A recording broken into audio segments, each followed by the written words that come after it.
May mga sandali sa kasaysayan kung kailan ang isang larawan lamang ang humahamon sa lahat ng iniisip ng mga tao na alam nila tungkol sa pagkakakilanlan, genetika, at maging sa kagandahan. Hindi. Dahil ito ay nakakagulat, kundi dahil ito ay hindi inaasahan sa isang tahimik, hindi mapag-aalinlangan ng paraan. Isang sandali na nagpapahinto sa mga tao. Tumitingin ng 2 beses at nagtanong ng simpleng tanong. Paano ito posible? Noong unang bahagi ng 2000 sa Brazil, ang isang pares ng magkaparehong kambal ay hindi sinasadyang naging bahagi ng tanong na iyon. Ang kanilang kwento ay lalayo pa sa kanilang tahanan, lilitaw sa mga litrato, artikulo at usapan sa buong mundo. Pero ang nagpagawa sa kanilang kwento na lubos na naibahagi ay hindi lang kung paano sila tignan.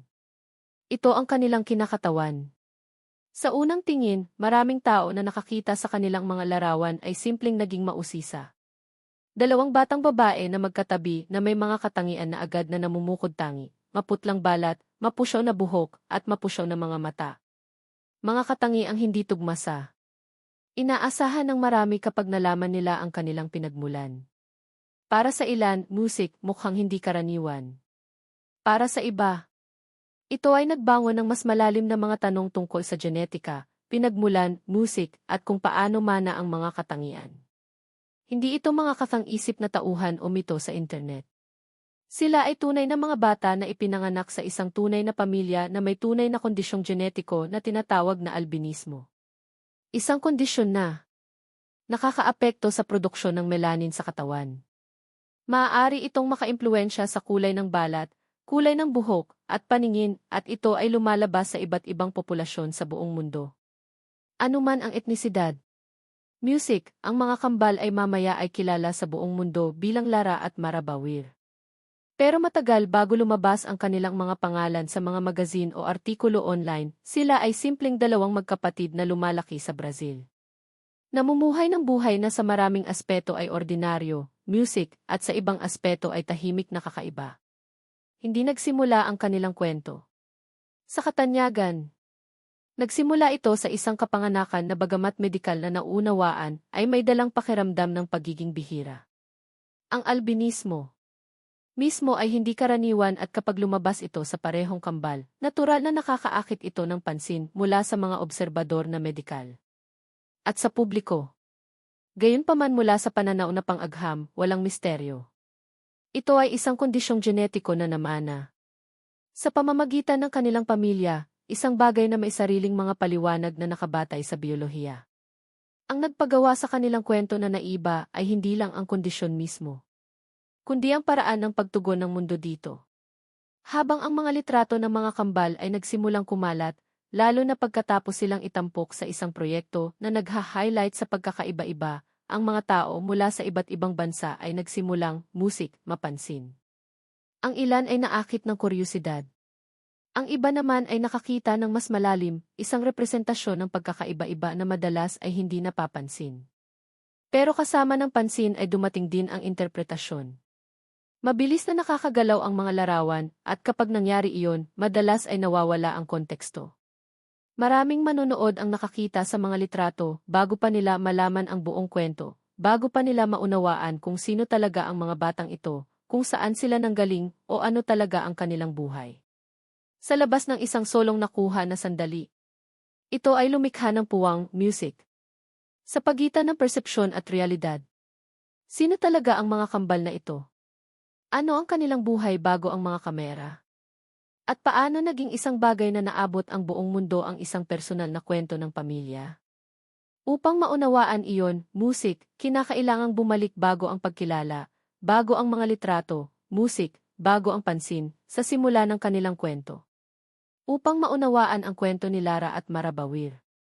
Music, mahalagang bumalik sa kung saan nagsimula ang lahat. Hindi sa harap ng mga kamera, kundi sa loob ng isang pamilya, sa pang-araw-araw na realidad ng buhay sa Brazil.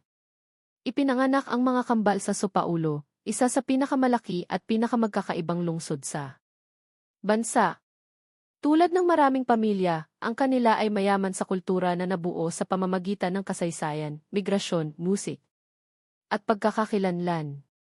Ang kanilang mga magulang na may pinagmulang Aprikano ay naiintindihan na ang genetika ay maaaring magpakita sa maraming iba't ibang paraan. Pero kahit sa pag-unawa na iyon, music, ang pagdating ng mga kambal ay nagdala ng isang bagay na bihira sa kanilang buhay. Si Lara at Mara ay ipinanganak na may albinismo. Music, isang kondisyong genetiko na nakakaapekto sa produksyon ng melanin. Sa simpleng salita, ang melanin ang nagbibigay ng kulay sa balat, buhok at mga mata.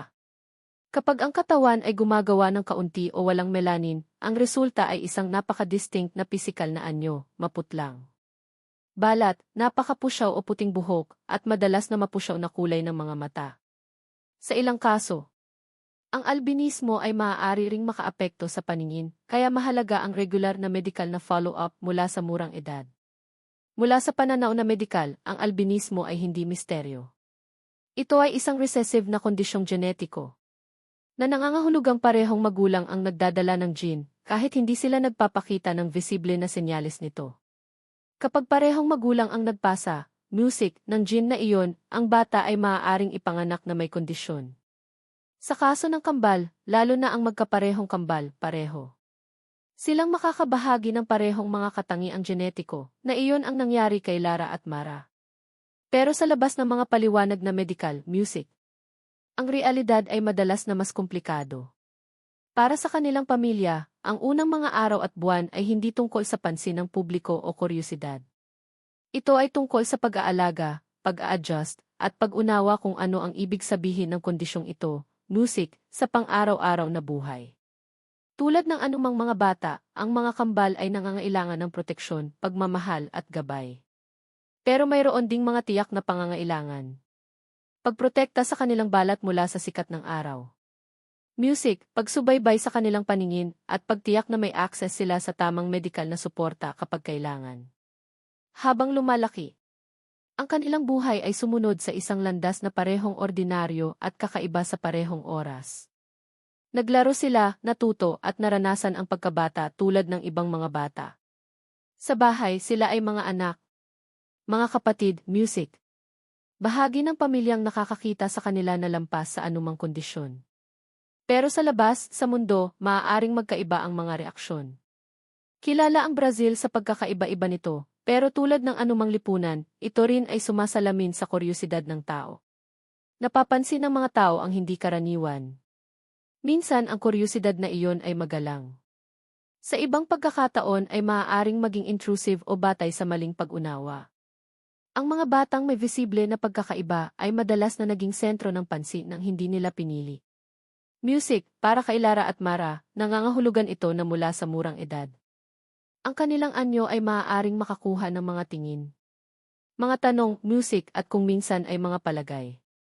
Hindi laging negatibo pero hindi rin laging may sapat na impormasyon. Dito, nagiging mahalaga ang papel ng pamilya. Tinulungan ng kanilang mga magulang na hubugin kung paano nila titingnan ang kanilang sarili. Sa halip na hayaan ang labas na mundo na tukuyin. Ang kanilang pagkakakilanlan, music, nilikha nila ang pundasyon kung saan ang mga kambal ay maaaring lumaki ng may kumpiyansa. Music, hindi. Sila tinukoy ng isang kondisyon. Sila ay mga individual na may personalidad, emosyon, music, at sariling mga landas na sundan. Sa parehong oras, mahalaga pa rin ang kamalayan tungkol sa albinismo. Sa maraming bahagi ng mundo, mayroon pa ring kakulangan ang pag-unawa tungkol sa kondisyon. Music, may mga maling kuro-kuro, at sa ilang rehiyon, ang mga taong may albinismo ay nahaharap sa malubhang hamon, music, kabilang ang pagbubukod sa lipunan. Habang ang Brazil ay nagbibigay ng mas maraming access sa impormasyon at pangangalaga sa kalusugan kaysa sa maraming lugar, ang edukasyon at kamalayan ay kailangan pa rin. Habang lumalaki ang mga kambal, ang kanilang buhay ay patuloy na tahimik ng walang inaasahang magiging kilala sa buong mundo. Walang plano para sa pagkilala ng publiko, walang layunin na maging simbolo ng anumang bagay. Sila ay simpleng namumuhay ng kanilang buhay, naglalakbay sa paaralan, pamilya, at pang-araw-araw na karanasan. Pero kung minsan ang mga kwento ay hindi nananatili sa loob ng mga hangganan ng pribadong buhay. Kung minsan ang isang solong sandali, madalas na hindi inaasahan, ay maaaring baguhin ang direksyon ng lahat. Para kay Lara at Mara, ang sandaling iyon ay darating sa pamamagitan ng lens ng kamera. Hindi sa isang music paraan na ginawang iba sila, kundi sa isang paraan na inihayag ang kanilang kwento sa mundo. At mula sa puntong iyon, ang kanilang buhay ay magsisimulang sumalubong sa isang bagay na mas malaki kaysa sa kanilang sarili. Ang turning point sa kwento ni Lara at Mara Bawir ay hindi nagmula sa isang plano o mahabang paghahangad ng visibility. Nagmula ito sa isang bagay na mas banayad. Ang sandali ng ang kanilang larawan na nakuha sa isang tiyak na konteksto, musik, ay nagsimulang maabot ang mga tao. Nalampas sa kanilang agarang mundo. Habang lumalaki sila, ang kanilang buhay ay patuloy na tulad ng anumang ibang bata. Paaralan, gawain ng pamilya, maliliit na pang-araw-araw na karanasan. Walang bagay sa kanilang landas na nagmumungkahi na isang araw ay makikilala sila sa buong mundo. Pero ang nagpagawa sa kanilang kwento na naiba ay hindi lamang kung sino sila, kundi kung paano makikita ng iba ang kanilang larawan.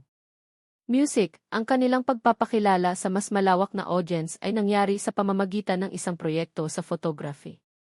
Sa Brazil na nakatuon sa pagkakaiba-iba at representasyon. Ang proyekto na kilala bilang Flores Rarus ay naghangad na i-highlight ang mga individual na ang kanilang anyo ay humahamon sa mga karaniwang pamantayan, hindi sa isang sensasyonal na paraan, kundi bilang refleksyon ng natural na pagkakaiba-iba na umiira sa loob ng sangkatauhan.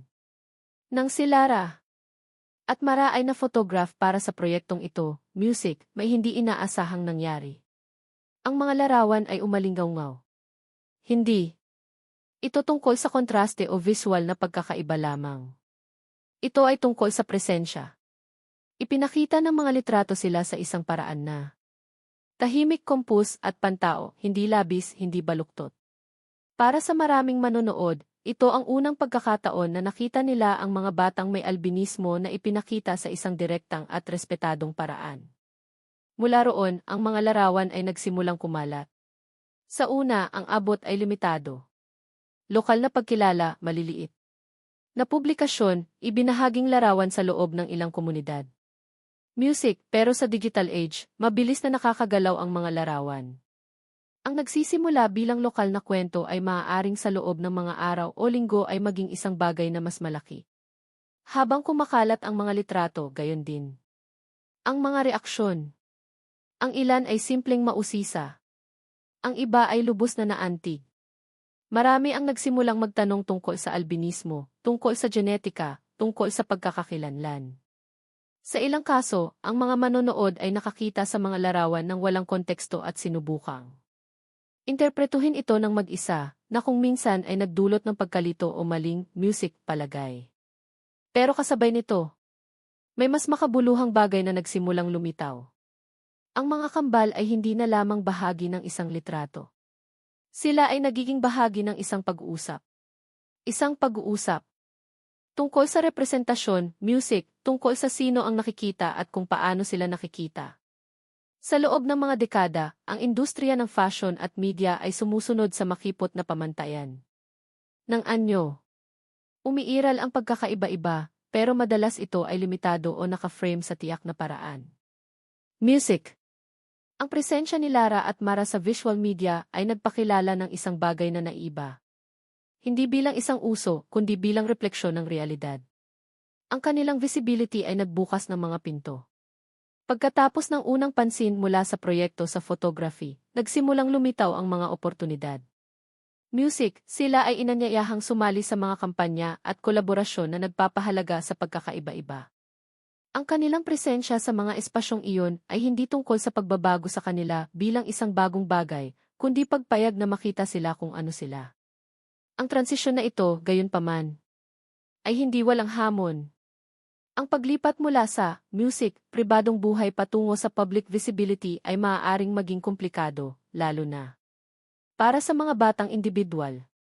Ang pansin ay nagdadala ng exposure, pero nagdadala rin ito ng pressure. Laging may panganib na mabawasan sa isang aspeto lamang ng pagkakakilanlan. Sa kasong ito, ang kanilang kondisyon. Pero ang nagpagawa sa kanilang music, paglalakbay na naiiba ay ang paraan kung paano ito hinawakan. Sa halip na maipakita sa isang sensasyonal o labis, music, na paraan na natiling nakabatay sa realidad ang kanilang kwento. Ang focus ay hindi lamang sa kung paano sila tignan, kundi sa kung sino sila bilang mga individual, bilang mga kapatid, music, bilang bahagi ng pamilya. Habang lumalaki ang kanilang pagkilala, gayon din ang kanilang papel sa isang bagay na mas malaki kaysa sa kanilang sarili, music, nang hindi aktibong hinahanap. Sila ay naging bahagi ng mas malawak na pagbabago sa kung paano nauunawaan at tinatanggap ng mga tao ang mga pagkakaiba, hindi sa pamamagitan ng mga talumpati o aktivismo, kundi sa pamamagitan ng visibility. Sa pamamagitan ng simpleng pag-iral sa mga espasyong hindi sila karaniwang nakikita noon. Gayunpaman, sa likod ng bawat larawan, may realidad na nanatiling hindi nagbago. Sila ay patuloy na lumalaki, patuloy na natututo. Patuloy na naglalakbay sa buhay sa labas ng mata ng publiko. At habang ang mundo ay nagsimulang mapansin sila, ang pinakamahalagang bahagi ng kanilang kwento ay patuloy na nagbubukas ng tahimik sa mga espasyong walang kamera. Habang patuloy na lumalaki ang visibility ni Lara. At marabawir, ang mga epekto ng pansin na iyon ay nagsimulang lumampas sa mga larawan at papunta sa tunay na epekto sa buhay. Para sa kanila at sa mga sumusunod sa kanilang kwento. Ang pagkilala ng publiko ay maaaring baguhin ang paraan ng pagtingin sa isang tao. Pero, maaari rin itong baguhin ang paraan ng pagtingin nila sa kanilang sarili. Para kay Lara at Mara, ang prosesong ito, music, ay unti-unting nagbukas. Sila ay hindi biglang naging public figure sa magdamag. Sa halip, ang kanilang presensya ay lumawak ng hakbang-hakbang habang mas maraming tao ang nakakita sa kanilang kwento at nakakonekta dito sa iba't ibang paraan. Sa maraming kaso, ang tugon ay positibo. Ang mga tao mula sa iba't ibang bahagi ng mundo ay nagsimulang magpahayag ng paghanga, music, hindi sa isang superficial na kahulugan, kundi sa isang paraan na sumasalamin sa mas malalim na pagpapahalaga sa representasyon. Music, para sa mga individual na may albinismo o para sa mga pamilyang nagpapalaki ng mga batang may katulad na kondisyon, ang makita si Lara at Mara sa isang visible at respetadong espasyo ay may tiyak na uri ng kahulugan. Ipinakita nito ang isang simpleng, music, ngunit makapangyarihang bagay na posible ang visibility. Sa parehong oras, ang kanilang kwento ay nakatulong din na mapansin ang albinismo mismo. Kahit ito ay isang well-documented na kondisyong genetiko, ito ay pa rin malawak na hindi nauunawaan. Sa ilang rehiyon, ang mga taong may albinismo ay nahaharap sa stigma sa lipunan, diskriminasyon, music, at maging malubhang panganib dahil sa mga mito at maling impormasyon. Habang si Lara at Mara ay hindi inilagay bilang mga tagapagsalita o aktivista sa formal na paraan, ang kanilang visibility ay nag-ambag sa kamalayan, music, sa isang hindi direktang ngunit makabuluhang paraan. Sa pagiging nakikita, sila ay naging bahagi ng mas malawak na pag-uusap tungkol sa pagsasama, edukasyon at respeto. Pero ang visibility ay hindi laging simple. Kasama ng pansin ay ang interpretasyon at hindi lahat ng interpretasyon ay tama. Habang kumakalat ang kanilang mga larawan online, kung minsan ay ibinahagi ng walang buong konteksto. Ang ilan sa mga manonood ay nakatuon lamang sa kanilang anyo nang hindi naunawaan ang kondisyon sa likod nito. Ang iba ay lumikha ng mga naratibo na hindi sumasalamin sa kanilang tunay na buhay. Ito ang isa sa mga hamon ng digital exposure. Mabilis na kumakalat ang mga kwento kaysa sa mga paliwanag. Para sa kanilang pamilya, ang pagpapanatili ng balanse ay naging mahalaga. Pagprotekta sa kanilang pagkakakilanlan. Music, kanilang kagalingan, at kanilang pakiramdam ng normal na buhay ay nangangailangan ng pag-iingat. Kahit habang lumilitaw ang mga oportunidad, mahalagang manatili silang music. Nakabatay sa kanilang realidad, hindi matukoy lamang sa pamamagitan ng persepsyon ng publiko. At sa maraming paraan, sila, music, ay nagawa iyon. Sa likod ng pagkilala, patuloy silang namuhay bilang mga individual, hindi bilang mga simbolo. Naranasan nila ang paglaki, edukasyon, relasyon, at personal na pag-unlad tulad ng iba. Ang pagkakaiba ay sa ilang mga sandali. Ang mundo ay nanonood. Sa mga kapaligirang tinanggap sila, maging sa photography, kampanya, o public appearances, ang kanilang presensya ay nag-ambag sa unti-unting pagbabago. Hindi isang dramatikong pagbabago, kundi isang visible na pagbabago. Music. Kinatawan nila ang isang bagay na madalas ay hindi napapansin, hindi dahil ito ay bihira, kundi dahil hindi ito malawak na ipinakita. Sa paglipas ng panahon, ang unang kuryosidad na pumalibot sa kanilang kwento ay nagsimulang mag-evolve. Ang nagsimula bilang sorpresa ay unti-unting naging pag-unawa. Ang nagsimula bilang pansin ay naging pagkilala. At sa paglipat na iyon, music, may mahalagang nangyari. Hindi na sila nakikita lamang bilang isang bihirang kaso. Nakita sila bilang bahagi ng mundo, hindi. Sa labas nito, gayunpaman, music, nanatili ang tanong, ano ang susunod? Dahil bawat kwentong naabot ang publiko ay sa huli ay lumalampas sa unang sandali ng pansin. Ang visibility ay maaaring magbago, ang intensidad ay maaaring humupa, pero ang buhay sa likod, music, nito ay patuloy. At, para kay Lara at Mara, ang susunod na kabanata ay hindi tungkol sa pagpapanatili ng pansin. Ito ay tungkol sa pagpapatuloy, music, ng kanilang paglalakbay. Sa paraang nanatiling tapat sa kung sino sila. Clear throat, habang lumilipas ang panahon, ang kwento ni Lara at Marabawa ay hindi natapos sa pagkilala. Ito ay nag-evolve sa isang bagay na mas tahimik, pero sa maraming aspeto ay mas makabuluhan. Ang pansin ng publiko. Music, sa kalikasan ay dumarating sa mga alon. May mga sandaling malawak na naibahagi ang isang kwento. Kapag kumakalat ang mga larawan sa mga platform, kapag ang mga pangalan ay kilala na lampas sa mga hangganan, at pagkatapos ay unti-unti. Ang intensidad na iyon ay humuhupa. Music, lumalabas ang mga bagong kwento, ang mga bagong larawan ang pumapalit, at ang spotlight ay nagiging mas malayong alaala. Pero sa likod ng siklo na iyon, ang tunay na buhay ay patuloy. Para kay Lara at Mara, ang mga taon na sumunod ay hindi tinukoy lamang ng music visibility, kundi ng paglaki. Patuloy nilang ginawa ang kanilang personal na paglalakbay, binuo ang kanilang pagkakakilanlan na lampas sa kung paano sila unang nakilala ng music mundo. Ang dating nakikita pangunahin bilang isang bihirang kondisyon ay naging bahagi lamang ng kung sino sila. Hindi ang buong kwento, at iyon marahil ang pinakamahalagang bahagi ng kanilang legacy. Dahil habang music, ang kanilang mga larawan ay nagpakilala ng maraming tao sa albinismo. Ang kanilang buhay ay nagpakita ng isang bagay na mas malalim, na, music, ang pagkakakilanlan ay hindi maaaring bawasan sa isang solong katangian. Hindi sa anyo, hindi sa genetika. Music, hindi sa isang sandaling nakuha sa litrato.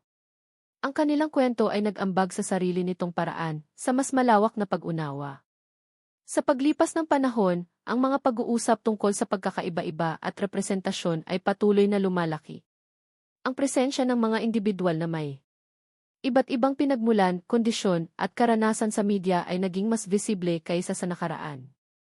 Ang pagbabagong ito ay hindi nangyari dahil sa isang tao o isang sandali, pero ang mga kwento tulad nila ay naging bahagi ng kilusang iyon. Isang kilusan tungo sa pagtingin sa mga tao kung ano sila. Nang walang pagbaluktot, nang walang labis, nang walang pagpapasimple. Para sa mga unang nakakita kay Lara at Mara sa pamamagitan ng mga larawan online, ang unang reaksyon ay maaaring kuryosidad. Pero, para sa mga tumingin ng mas malalim, ang kanilang kwento ay nagbigay ng iba pa. Perspektibo. Isang paalala na ang mga pagkakaiba ay hindi mga anomalya na kailangang ipaliwanag, kundi mga realidad na, music, unawain. At marahil mas mahalaga, na sa likod ng bawat larawan ay may musik, buhay. Komplikado, nagbabago at pantao. Ngayon, ang kanilang kwento ay nananatiling accessible sa mga nais tumingin. Sa pamamagitan ng mga artikulo, panayam, music, at ang mga litratong unang nagpakilala sa kanila sa mundo, ang kanilang presensya ay patuloy na umiiral, music, hindi bilang isang passing trend, kundi bilang bahagi ng isang nakadokumentong naratibo, hindi labis. Music, hindi kathang-isip. Simpleng tunay. At iyon ang nagbibigay sa kanilang kwento ng music, pangmatagalang halaga. Dahil sa isang mundo kung saan maraming kwento ang hinuhubog para sa pansin, Music, may isang bagay na makapangyarihan tungkol sa isang kwento na hindi kailangang baguhin upang maging makabuluhan. Isang kwento na nakatayo sa sarili nito, music, suportado ng realidad, ng dokumentasyon at ng mga buhay ng mga taong nasa sentro nito. Si Lara at Mara ay hindi nagplanong maging mga simbolo. Hindi nila pinlano na kumatawan sa anumang bagay lampas sa kanilang sarili. Music, pero sa pagiging nakikita at sa pagiging naunawaan, sila ay naging bahagi ng isang bagay na mas malaki. Isang tahimik na pagbabago sa kung paano tingnan ng mundo ang pagkakaiba. At ang pagbabagong iyon ay patuloy ng matagal pagkatapos ng unang larawang na ibahagi. Kung nanonood ka ng kwentong ito mula saan man sa mundo, maglaan ng sandali upang pag-isipan kung saan ka at kung paano naaabot ng mga kwento tulad nito ang distansya at kultura. Huwag mag-atubiling. Ibahagi sa comments kung saan ka nanonood. At kung gusto mong patuloy na tuklasin ang mga tunay na kwento na nagpapakita ng pagiging komplikado at katatagan ng buhay ng tao, laging may isa pang dokumentaryo na naghihintay na matuklasan. As ref to video time.